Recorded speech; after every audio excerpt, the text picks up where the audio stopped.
As far as the ecology goes for the end of the semester, mostly we've talked about different concepts as we've gone through, for example, food webs and um, the ecological roles, consumers, primary producers, detritivores, decomposers, that sort of thing. So the only other part I want to add are these few concepts here. So basically in the conservation biology, we're worried about the loss of biodiversity. And the ideas there in the field and what you would do if you're a conservation biologist is to try to counter that loss of biodiversity. We might think of biodiversity really on the species diversity level, where you're looking at the different types of organisms in an environment. So don't forget, it's not just animals or animals and plants. It's also fungi and different protists, depending on what environment you're in. And then also the bacteria, which we know are extremely important, the diversity of bacteria, and the archaea that live there as well, given the different environments. But there's also a higher level of biodiversity, the ecosystem diversity. So you're looking at not just the things that live there, but also the abiotic factors, which is like the soil type and, what kind of water is there? How does that fit into the environment? What's the rainfall? Those kinds of things that make the different sorts of ecosystems. And so we want to maintain that diversity of ecosystems as well because they sustain different types of life. And then we also look on the smaller level of species diversity to the genetic diversity level. So this is looking basically at distribution of alleles in the population. We know that when a population gets to be highly uniform in their allele distribution, usually that's a really bad sign. And that, of course, is because genetic variation is beneficial for being able to, the population responding to environmental changes. So like at least somebody is going to survive the environmental change and be able to reproduce and continue that population on. So the conservation biologists and such would also be looking at the genes in the populations to see and make sure that those stay variable and have a high genetic diversity. Just to point out the biodiversity hotspots, you'll notice most of them are along the equator, so that's a warm environment.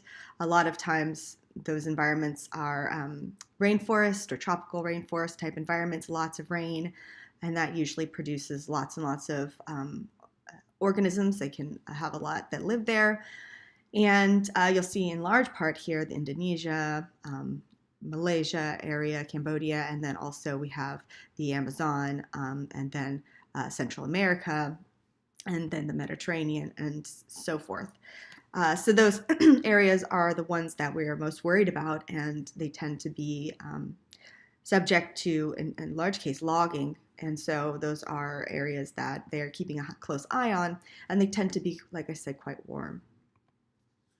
Here's just looking at different percentage of species assessed for the threat levels. So you can see that it tends to be like amphibians threatened, as well as freshwater fish is very high. That's in large part because the pollution in the water, in the rivers, the runoff and that kind of thing, and then gets into the ocean, they make a really big difference on the organisms that like live in that environment. So they, amphibians, remember, have a very thin skin, which has a lot of exchange with the environment, so they're very sensitive to toxins in the environment. And the freshwater fish, there's nowhere for them to go in a lot of cases. Like they're just living there, and if their environment's polluted, then that's all they have. Where something like birds, you can see they're much lower, and partially that's because they can move. If an environment is no longer favorable, they can fly somewhere else. And so we're keeping track of these sorts of numbers and trying to figure out how to keep them from increasing in the threatened and extinct groups. You need to know these 5 different threats to biodiversity, and they're in order, at least right now, of biggest threat to 5th biggest threat. I wouldn't say the least threat at all, because climate change is actually a really important issue to worry about. But right now, the biggest immediate threat is the habitat loss to human behavior. I mentioned forestry before, and then we also have, urban development. We see that all over the place in Houston, that it used to be somewhere with trees, and now it's apartment complexes or strip malls and things along those lines. And I find it very discouraging when we have empty buildings other places that could very well be taken over and, outfitted. I know that's sometimes more expensive, but in the end, that's probably better for the ecosystem as a whole. We're also looking at mining, particularly strip mining. Of course, all these things are economic benefits and costs.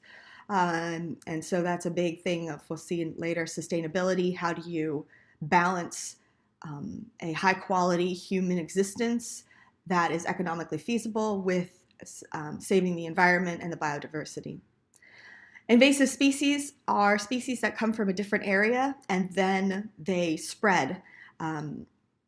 And it's either because they're killing the other species that live there, or they outcompete them, so indirectly killing them by taking their space or their food or their other resources.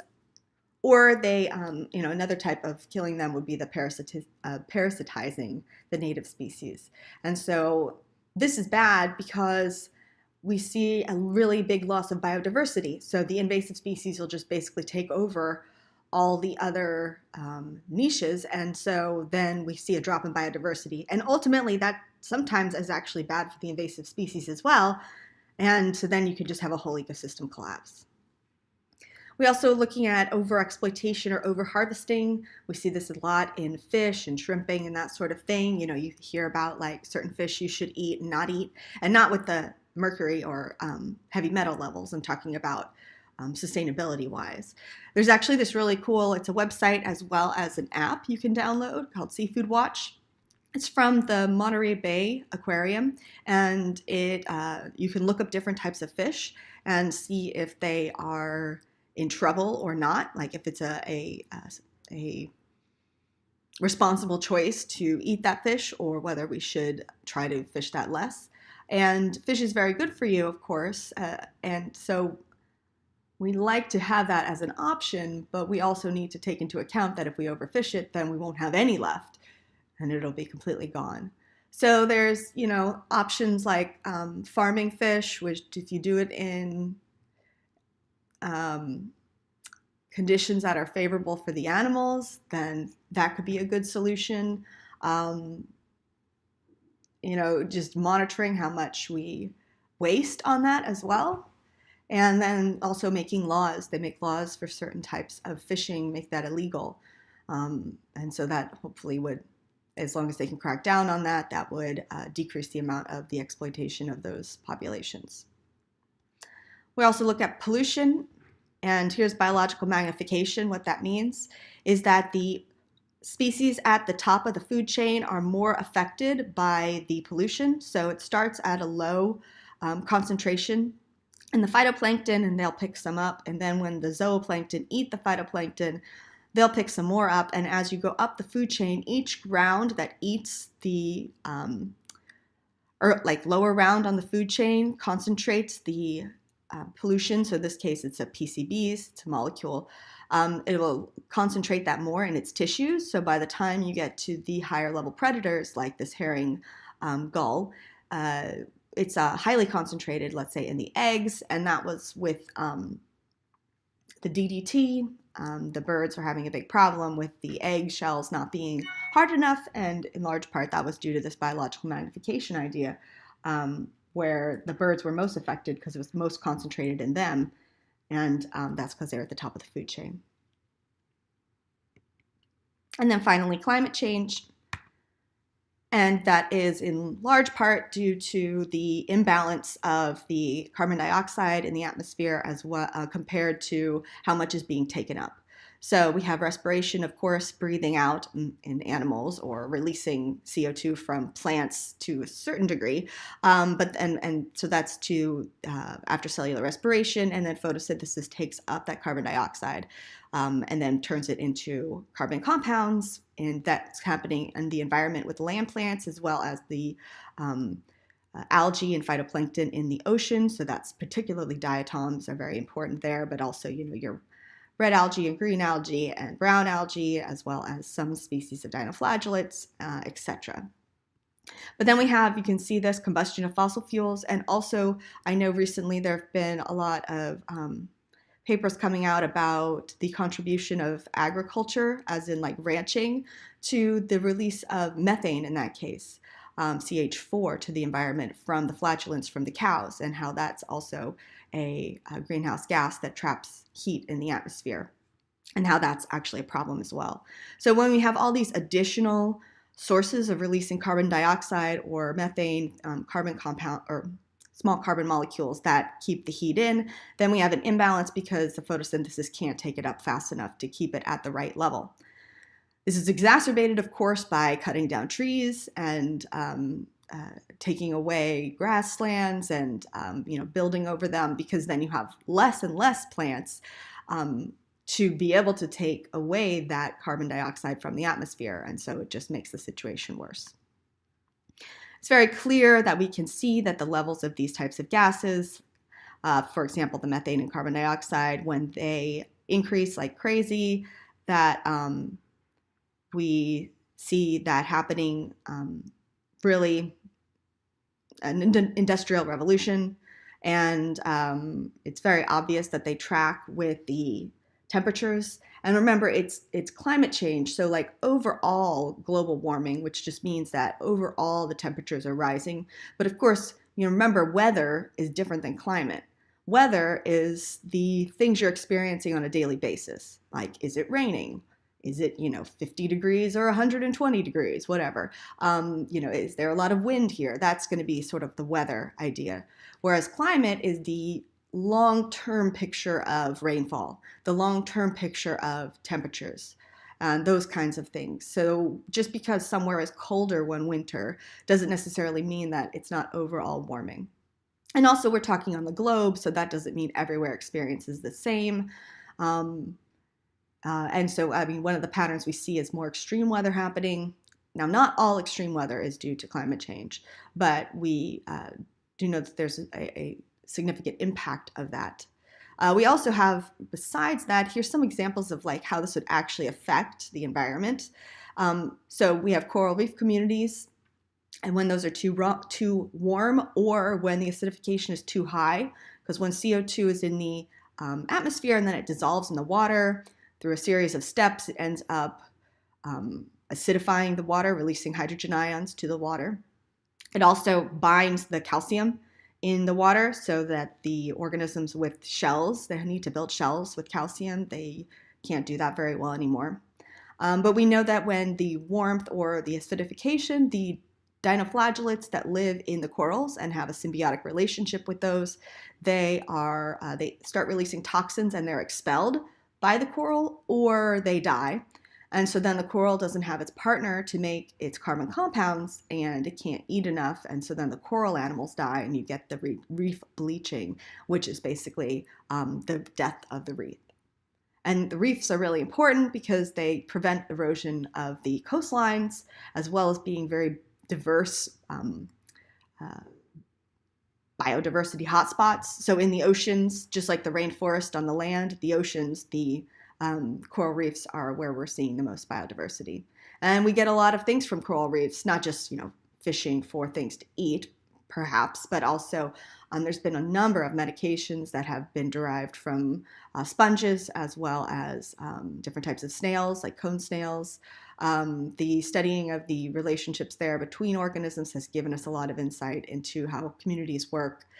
And so it's really pretty detrimental to lose those reefs, and they are really in trouble right now. If you look up some data about the Great Barrier Reef and think about the time it takes to recover and how long these reefs are being able to recover, also storms are hitting them really badly, then we're very concerned about losing those entirely. Another way that overall warming would affect the environment is that the breeding periods can shift. So when it's warmer later in the year or earlier in the year, like your winter ends up getting shorter kind of, then the breeding can happen earlier or extend later. And then also the migration is supposed to happen, let's say like of butterflies. Migration happens in part triggered by the cooler weather. Well, now we have warmer weather for longer, and so those monarchs don't migrate, let's say, down to Mexico. And so they're there later, they run out of food because the milkweed only grows for so long in the season, or it gets cold really quickly and they all die. This happens with birds. The migratory pathways aren't synced with the food anymore. And so this can be a very big problem. Mosquitoes. And in Houston, we have to really worry about this because we are a mosquito-friendly environment.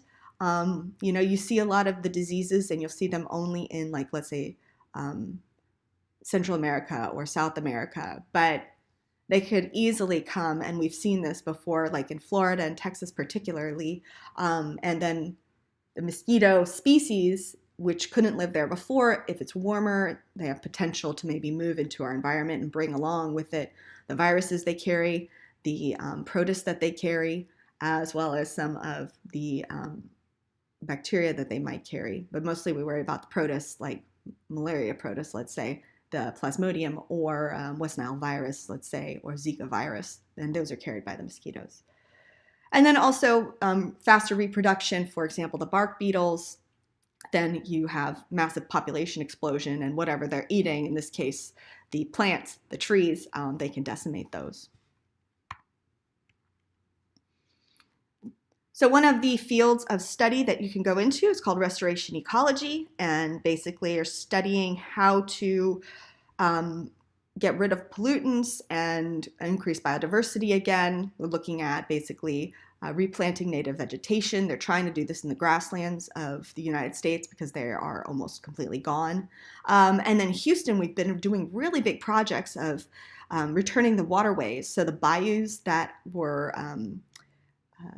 I don't know if they were dredged, but basically they were made into these almost canals by, they were natural. This is a natural waterway, and then they were made straight in an attempt to like make things better. But it turns out that it's really important for the waterways to be able to kind of meander. It allows the animals and vegetation just to do a lot better. And so what they've been doing is, and I see this in the newspaper, if you pay attention to the Chronicle, that they've been trying to, quote, restore those waterways, which basically means letting them meander how they want to, as well as grow the vegetation that they want to. And they've seen a really big increase, particularly in bird populations that have come back there. And there's very good evidence that restoring those waterways increases that biodiversity again. And, they can put walking paths and stuff near them. So for the humans in Houston, we've got a lot more places to enjoy the outdoors, which is an important mental health kind of thing to do, actually. And so it benefits us as well. Sustainable, and you might have heard of like buildings being rated, with sustainability. So what this means, I sort of mentioned before, is that you want to keep the high living standards, but also do things like building in a way that you are preserving the biodiversity and being energy efficient and those kinds of things, using materials that are easily, you can easily replace them instead of rare materials that are hard to replace or impossible to replace. Doing things that's going to be energy conservation in, let's say, a building so that it uses less energy, maybe having solar panels on the top or certain types of windows that can regulate the cool heat trapping better. And even just the shape of buildings can make a big difference. And so this is what sustainability is about. There's people who are in architecture that are really important for this. There's people in the ecology world that are important, biology. So it's a really kind of very cool collaborative, you just have engineers effort to be able to have sustainable development of the environment. And then lastly, if you go into a field called conservation biology, you will be looking to preserve the biodiversity and to reverse it. So you're out in the field a lot. You're also going to be doing work in a lab as well, but there's a lot of field work with conservation biology. You need to study those populations, not just animals, of course. We are moving now into studying bacteria biodiversity because we understand it's so important now. And so basically identifying the places that need to be addressed and then figuring out ways to address the loss of biodiversity in those areas.